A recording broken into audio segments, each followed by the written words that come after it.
Allah subhanahu wa ta'ala telah mewajibkan zakat dalam kitabnya dengan firman-Nya, A'udzubillahi minasyaitonirrajim, khudz min amwalihim shadaqatan tutahhiruhum wa tuzakkihim biha. Dalam surah At-Taubah ayat 103. Ambillah zakat dari sebagian harta mereka yang dengan zakat itu kamu membersihkan dan mensucikan mereka.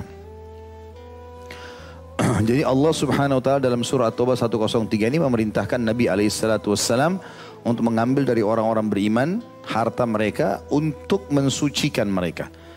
Karena pernah saya jelaskan ya, ada beda fungsi antara zakat dengan sedekah. Kalau zakat untuk pensucian harta. Jadi selama ini, selama setahun pendapatan antum tidak tahu pendapatan itu halal atau haram semuanya. Kita nggak tahu, misalnya kita terima gaji dari perusahaan, kita nggak tahu perusahaan ini semuanya murni benar atau ada manipulasi data nih. Atau ada orang, kita buka rumah restoran, buka hotel, kita nggak tahu orang ini yang datang, nggak mungkin kita tanya satu-satu kan, uangmu halal nggak? Dia akan makan, kita nggak tahu, hukumnya hukum zahir. Maka zakat mensucikan harta itu. Kalau kita akumulasikan sebenarnya 2,5% dalam 1 tahun itu sangat kecil dibandingkan dengan pendapatan kita yang kemungkinan besar lebih besar secara persentase yang dari sisi haramnya.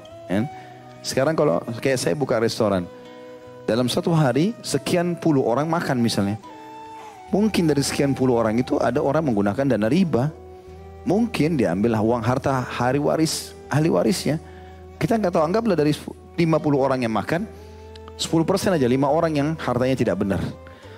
Berarti sudah ada 5% per hari, ya, uang yang tidak haram, tidak halal masuk, kan gitu. Tapi kan kita tidak tahu. Kalau diakumulasi 11 bulan, berapa persentasenya? Itu bisa di atas 300-400% sebenarnya dari pendapatan. Tapi Allah menyuruh kita 2,5%, disucikanlah pendapatan 11 bulan itu. Nah, ini sangat ringan, gitu kan? Sangat ringan, karena syaratnya nanti akan kita jelaskan, ada haul dan nisab. Kemudian sedekah fungsinya untuk menambah harta. Jadi beda fungsi, ya. Sedekah untuk memperbanyak harta. Jadi siapa yang mau investasi dengan Allah subhanahu wa ta'ala yang maha kaya, maka dia rutin bersedekah. Dan ini tidak ada persentasenya, nggak ada 2,5%, mau 50%, mau 100%, terserah. Mau tiap hari, mau setiap pekan, mau setiap tahun. Kalau zakat kan setahun sekali, persentasenya 2,5%. Ini enggak, sedekah makin banyak maka makin melimpah harta. Jadi beda fungsi, makanya dua-duanya harus diamalkan oleh setiap muslim. Ya.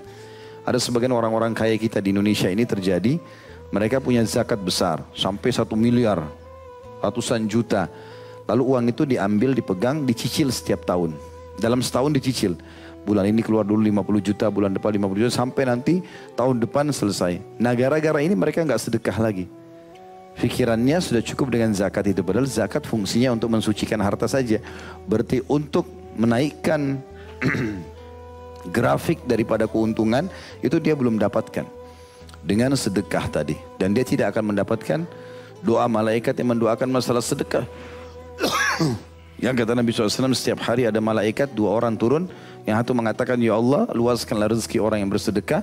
Dan yang satu mengatakan, binasakanlah orang yang pelit atau bakhil. Jadi ini beda fungsi. Inilah makna surah At-Taubah ayat 103. Allah mengatakan, ambillah zakat dari sebagian harta mereka. Dengan zakat itu kamu membersihkan dan mensucikan mereka. Ya. Jadi kalau dari pendapatanmu ada uang haram, bersih dengan 2,5% itu. Kalau ada yang sudah terlanjur kau makan, jiwamu juga akan bersih dengan 2,5% itu. Kayak tidak tahu, mungkin kita terima makanan dari uang haram, masuk ke tubuh kita. Zakat membersihkan juga itu. Dalil yang kedua, firman Allah SWT juga surah Al-Baqarah ayat 267. A'udzu billahi minasyaitonir rajim. Ya ayyuhalladzina amanu anfiqu min thayyibati ma kasabtum wa mimma akhrajna lakum minal ard. Al-ayah. Hai orang-orang beriman, nafkahkanlah di jalan Allah sebagian dari hasil usahamu yang baik-baik dan sebagian dari apa yang kami keluarkan dari bumi untukmu. Nah, ini menandakan ada zakat dari harta dan ada zakat dari tumbuh-tumbuhan. Nanti akan kita jelaskan jenis apa saja tumbuh-tumbuhan yang ada zakatnya. Kemudian yang ketiga dalilnya Al-Muzammil ayat 20, dalil tentang adanya zakat, ya. A'udzu billahi minasyaitonir rajim wa aqimus salata wa atuz zakah.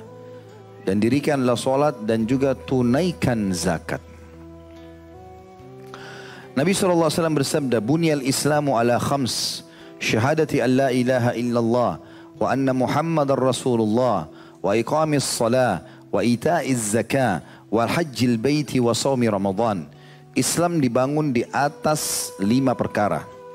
Bersaksi bahwasanya tidak ada Tuhan yang berhak disembah melainkan Allah, dan bahwa Muhammad adalah utusan Allah. Mendirikan solat, menunaikan zakat, melaksanakan haji ke Baitullah, dan menjalankan puasa Ramadan. Hadis ini riwayat Bukhari nomor 8, Imam Muslim nomor 16. Juga sabda Nabi SAW.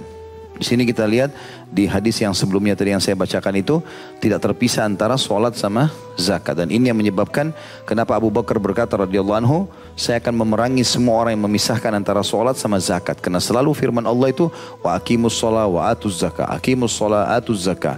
Jadi selalu berhubungan dengan solat. Berarti orang yang menolak zakat sama dengan orang yang menolak solat. Dan hukumnya bisa kufur. Juga